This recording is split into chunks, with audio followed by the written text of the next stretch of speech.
ఇంకా మీకున్నది కాస్త ఇంకో 2 months మాత్రమే గడువు కాలం ఉంటుంది 6 గ్యారంటీలు ఇచ్చినటువంటి హామీలు అన్నీ అమలు చేయడానికి. ఈ మధ్య కాలంలోనే అంటే మళ్ళీ ఈ టైం పీరియడ్లోనే అనేక మార్పులు చేర్పులు చేస్తూ మెయిన్గా మెట్రో రైల్ గురించి మాట్లాడుకుంటే గతంలో చెప్పినటువంటి హామీ అధికారంలోకి వచ్చిన తర్వాత ఈ రూట్ నేను చేస్తాము, ఎల్బీ నగర్ నుంచి శంషాబాద్కి వేస్తాము, ఇట్లా మార్పులు చేర్పులు చేసుకుంటూ ఇంతకుముందు శ్రీనివాస్ గారు చెప్పినా లేదంటే కోటేశ్వరరావు గారు చెప్పినా మాట్లాడేటప్పుడు లేదంటే ఒక హామీ ఇచ్చేటప్పుడు అన్ని చూసుకొని చేయాలి, అంతకు మించి చేద్దాం అనుకుంటే విధి విధానాలను చూసుకొని ముందుకెళ్ళాలనేది ఒకటి. ఫార్మా సిటీని ఫార్మా విలేజెస్గా చేయడం వల్ల ఎంతవరకు లాభం జరుగుతుంది, దానివల్ల ఎటువంటి బెనిఫిట్స్ ఉంటాయి, ఎటువంటి డిసడ్వాంటేజెస్ ఉంటాయి, ఇవన్నీ కూడా ఆలోచన చేసుకొని ముందుకెళ్ళాలి కదా అనేది మరొక పాయింట్. ఏంటి ఏం చూసుకొని అంటే ఏ విధంగా ముందుకెళ్ళిపోతుంది కొత్త సర్కార్? ముందుగా ఐ న్యూస్ ప్రేక్షకులకు మీకు నూతన సంవత్సర శుభాకాంక్షలు మరియు అందరికీ నమస్కారాలు. ఈరోజు ప్రభుత్వం ఏర్పడి ఒక 22-23 రోజులు అవుతుంది. అయితే ప్రభుత్వంలో ఇంతకుముందు బీఆర్ఎస్ మేడం చెప్పినట్టు వాళ్ళు చెప్పిందంతా ఏదో మాయామచ్చంద్రలాగా ఇంకా కూడా రచనారెడ్డి గారు కూడా అదే చెప్పడం జరుగుతుంది. అయితే రజితారెడ్డి గారు ఓకే తన కూడా same as it is KCR KTR వీళ్ళంతా మొత్తానికి బీఆర్ఎస్ వాళ్ళంతా ఒకటే స్కూల్ చదివింది. అట్లీస్ట్ ఇప్పుడన్నా కేటీఆర్కి తలకెక్కిన పొగరు కాళ్ళ దగ్గరకు వచ్చింది కాబట్టి పారిశ్రామిక ఎంసీహెచ్ లేబర్లని తీసుకొచ్చి భోజనం చేయించడం అది ఒక స్టంట్ తప్ప ఇంకా కూడా మార్పు లేదు. అధికారంలో ఉన్నప్పుడు కనీసం ఒక అపాయింట్మెంట్ ఒక అఫీషియల్స్కి కానీ ఒక నాయకులకు కానీ ఒక అసోసియేషన్ మెంబర్స్కి కానీ లేకపోతే వాళ్ళకు ఇప్పుడు కోటేశ్వరరావు అసంటోళ్ళు విశ్లేషకులకు కానీ ఇంటలెక్చువల్స్ కానీ అపాయింట్మెంట్ ఇవ్వనోడు కలువనోడు ఈరోజు ఓ పారిశుద్ధ కార్మికుల మధ్యన కూర్చొని ఇంత భోజనం చేయగానే ఆయన పెద్ద ఏదో అయిపోయింది అనేది కాదు. వీళ్ళు చేసిన తప్పుల వల్ల ఈరోజు కొత్త ప్రభుత్వం ఇప్పుడు ఇంతకుముందు మీరు అన్నట్టు ఏదో లంక బిందెలు ఉన్నాయనుకుంటే ఖాళీ కుండలు ఉన్నాయి అనేది అది నిజమైన వాస్తవం. ప్రతి డిపార్ట్మెంట్లో రివ్యూ మీటింగ్లు చేస్తే అక్కడ అప్పుల కుప్పలాగా మారిపోయినది ప్రతి మంత్రిత్వ శాఖ తప్ప ఎక్కడ కూడా ఈవెన్ చైర్మన్లు కూడా ఏదైతే వేసిండో ఆ చైర్మన్లను కూడా ఆ చైర్మన్ అనేది ఒక పర్టికులర్ దానికి పేరు పెట్టి బోర్డు మెంబర్స్ కానీ లేకపోతే డైరెక్టర్స్ కానీ వేయకుండా అది కూడా తాకట్టు పెట్టిన పరిస్థితుల్లో ఈరోజు ఇవన్నీ చెప్పడానికి రీజన్ మీరు ఈ 100 రోజులు ఇచ్చిన హామీలు అమలు చేయలేకపోవడానికి ఒక కారణంగా చూపిస్తున్నారు. ఎందుకంటే ఎప్పుడైతే వీళ్ళని గత 9.5 సంవత్సరాల నుంచి రివ్యూ మీటింగ్ చేయండి అని చెప్పడం జరిగింది, లేకపోతే శ్వేతపత్రం ఇవ్వమని చెప్పడం జరిగింది. ఇప్పుడు తన రచనారెడ్డి గారు అంటున్నారు శ్వేతపత్రం మేము విడుదల చేసినామని. మీరు ఎక్కడ కూడా మీరు విడుదల చేయలేదు, అదేదో మీరు శ్వేతపత్రం అంటుండ్రు. ఆ శ్వేతపత్రము మీరంతా అంటే బహుశా మీకు లేకపోవచ్చు, శ్వేతపత్రం ఏదైతే వదిలి దాంట్లో సంపాదించిందంట కేసీఆర్ ఫ్యామిలీ లేకపోతే వాళ్ళ కోటరీయే తప్ప మిగతా ప్రజలకు కానీ ఉద్యమంలో పనిచేసిన వాళ్ళకు కానీ కార్యకర్తలకు ఎక్కడ కూడా రాలేదు.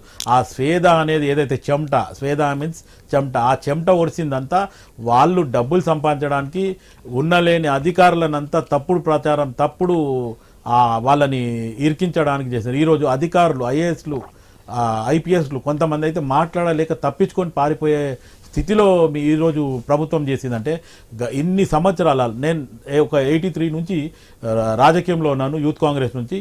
ఎప్పుడు కూడా ఒక ఐఏఎస్ ఆఫీసర్ ఒక ముఖ్యమంత్రి కాళ్ళు మొక్కింది నేను చూడలేదు. కానీ ఈరోజు ఒక అధికారంలో ఉన్న ముఖ్యమంత్రి ఆయన లైన్గా నిలబడి ఏదో గురువులాగా అందరితోని కాలు మొక్కించుకునే స్థాయికి తీసుకొచ్చిండు. తెలంగాణలో తాగుడు గురించి మాట్లాడడం జరిగింది. ఈరోజు ఇప్పుడు కూడా నిన్న ముఖ్యమంత్రి గారు మాట్లాడుతూ కూడా ప్రతి విలేజ్లో ఒక స్కూల్ ఉండాలి అనేది ఒక నిర్ణయం తీసుకోవడం జరిగింది.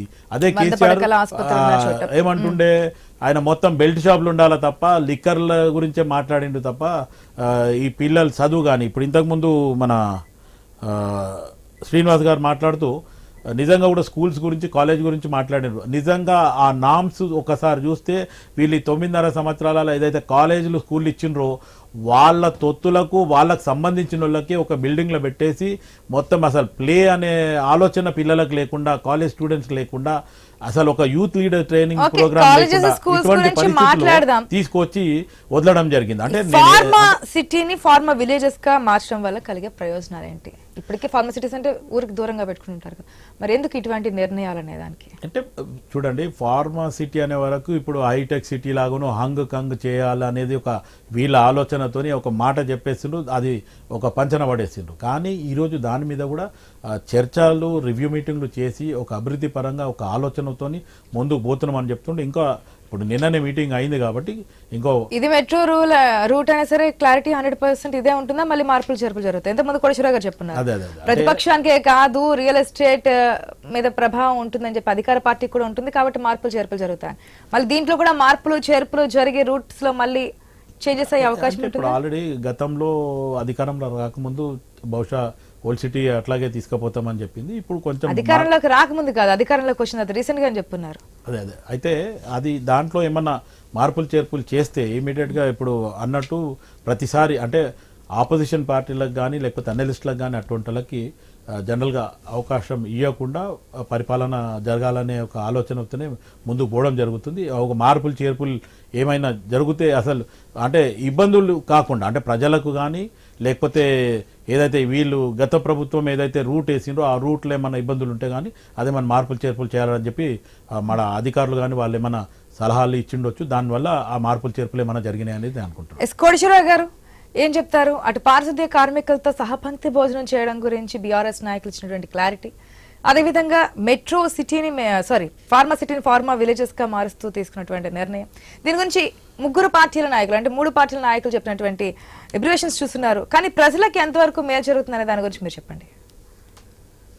ప్రజలకు మేలంటే ఇప్పుడు ఫార్మా సిటీ కావచ్చు, లేకపోతే ఏదో ఒక ఇండస్ట్రియల్ ఏరియాలు కావచ్చు, ఇవన్నీ కూడా వస్తే డెఫినెట్ గా ఉపాధి పెరుగుతుంది అనేటువంటిది ముందు గమనించాలి.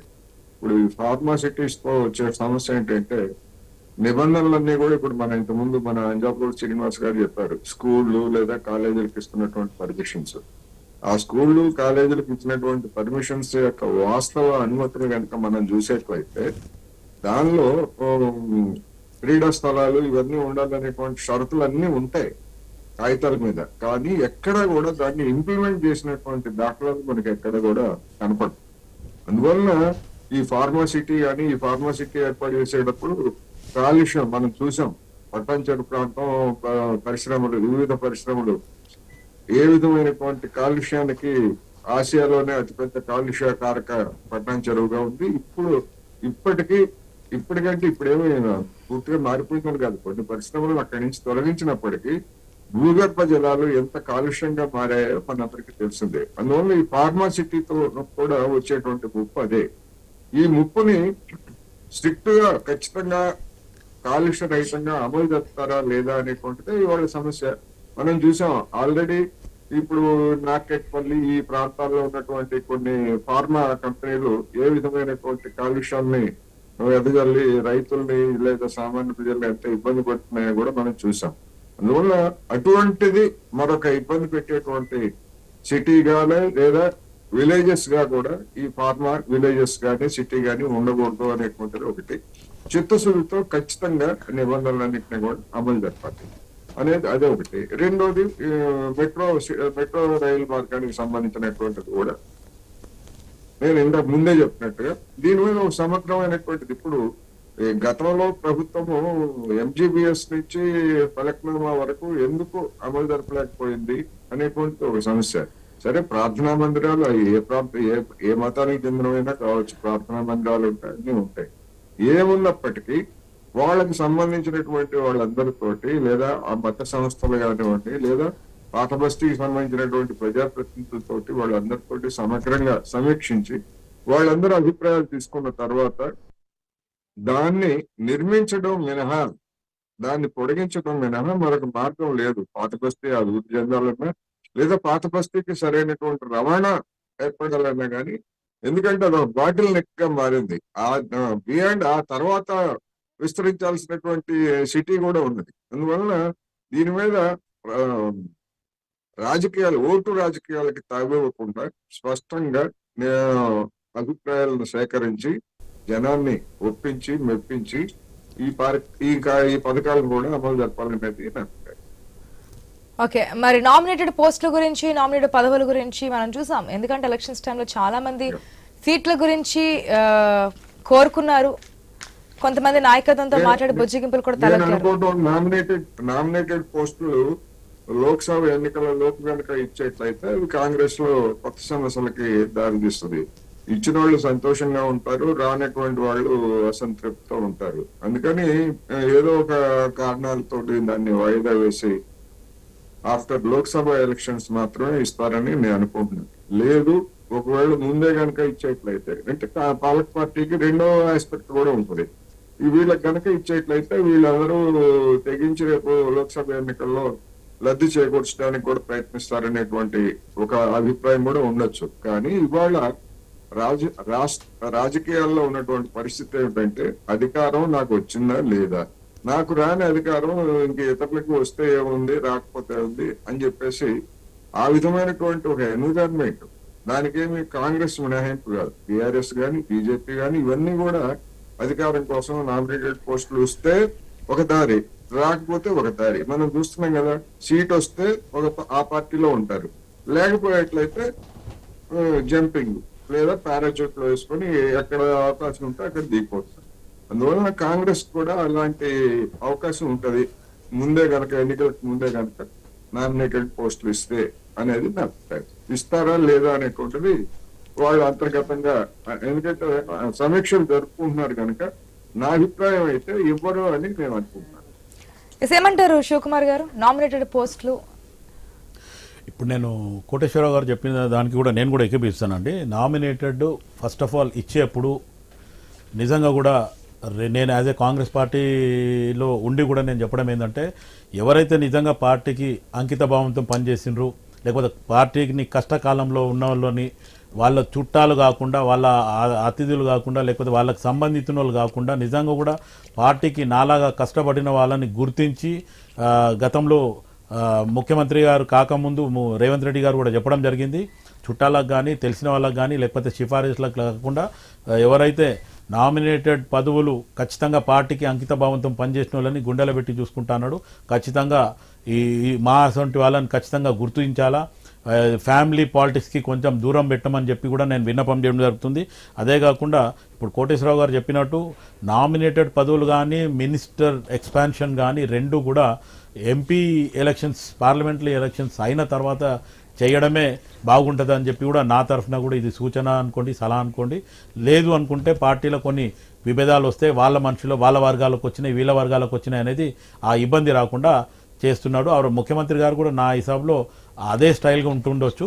ఎందుకంటే ఇప్పటికీ కాంగ్రెస్ పార్టీలో చాలామంది కూడా ప్రభుత్వం వచ్చింది ఒక 22-23 రోజులు అయింది, అధికార దాహంతో ఉన్న వాళ్ళు కూడా ఉన్నారు, లేకపోతే పక్క పార్టీలకేం కూడా ఆలోచిస్తున్నారు. ఇవన్నీ ఆలోచిస్తే ఒక రకంగా కాంగ్రెస్ పార్టీ మటుకు రేపు నామినేటెడ్ పదవుల కాడ ఖచ్చితంగా బంధుప్రీతి లేకుండా, లేకపోతే మినిస్టర్ల చుట్టాలను, లేకపోతే పార్టీలో వేరే వేరే వర్గాలతో బ్యాక్ డోర్లకి వచ్చే వాళ్ళకి ఇవ్వకుండా పార్టీని అంకిత భావంతో కష్టపడిన వాళ్ళకి ఇవ్వాలని చెప్పి నేను కూడా కోరుకుంటున్నాను. ఎందుకంటే గత 30-40 సంవత్సరాల నుంచి పార్టీలో నాలాగా కష్టపడిన వాళ్ళు ఎంతోమంది ఉన్నారు, వాళ్ళని గుర్తింపు ఇవ్వండి, వాళ్ళని పార్టీలో ఉండి. ఎందుకంటే ఈ జంపింగ్ జాక్స్కు మీరు ఏదో ఇస్తామని ఆలోచిస్తే రేపు వాళ్ళు అధికారం వస్తే ఉంటారు, అధికారం లేకపోతే పోతారు. కానీ పార్టీని గ్రాస్ రూట్ లెవెల్ నుంచి ఇన్ని సంవత్సరాల నుంచి పార్టీకి అంకిత భావంతో పనిచేసిన వాళ్ళ మటుకు ఖచ్చితంగా అధిష్టానం కానీ లేకపోతే తెలంగాణ రాష్ట్ర కాంగ్రెస్ పార్టీ కానీ ఖచ్చితంగా గుర్తించాలని చెప్పి కోరుకుంటున్నాను. ఓకే, మీరు నిధుల గురించి, అప్పుల గురించి మాట్లాడుతున్నారు. దానిలో భాగంగా మాజీ మినిస్టర్ కేటీఆర్ కావచ్చు, హరీష్ రావు కావచ్చు, కవిత కావచ్చు చాలా సందర్భాల్లో మాట్లాడుతూ ఉన్నారు. మరి కేంద్రం ఎంతవరకు సహకరిస్తుంది అనుకుంటున్నారు, సహకరిస్తుంది అనుకుంటున్నారు?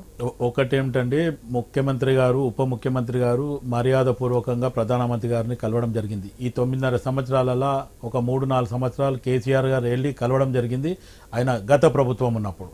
తర్వాత ఆయన కనీసం ప్రధానమంత్రి వస్తే కూడా రిసీవ్ చేసుకోలేని పరిస్థితి. గత ప్రభుత్వానికి ఇప్పుడు మా కాంగ్రెస్ పార్టీ ప్రభుత్వానికి చాలా మార్పులు ఉన్నాయి, తేడా ఉంది.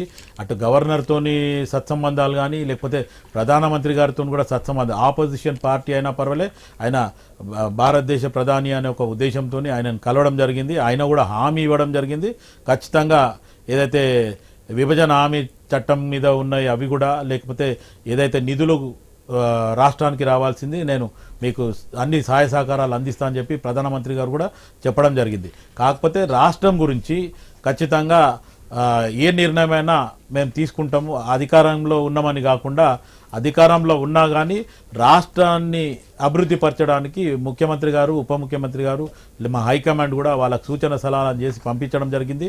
వాళ్ళు కూడా వెళ్ళి మర్యాదపూర్వకంగా కలిసి ప్రధానమంత్రితో హామీ తీసుకొని రావడం జరిగింది. అల్జాప శ్రీనివాస్ గారు ఏం చెప్తారు? ఇప్పటికే రాష్ట్ర ఆర్థిక స్థితిగతుల గురించి మీరు మాట్లాడుతూ ఉన్నారు, చెప్తూ ఉన్నారు.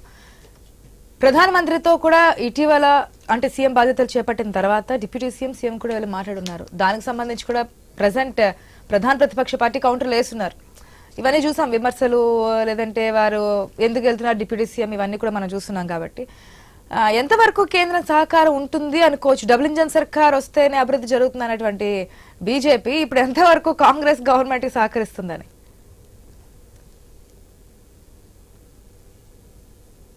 మ్యూట్ లో ఉంది సార్, ప్లీజ్.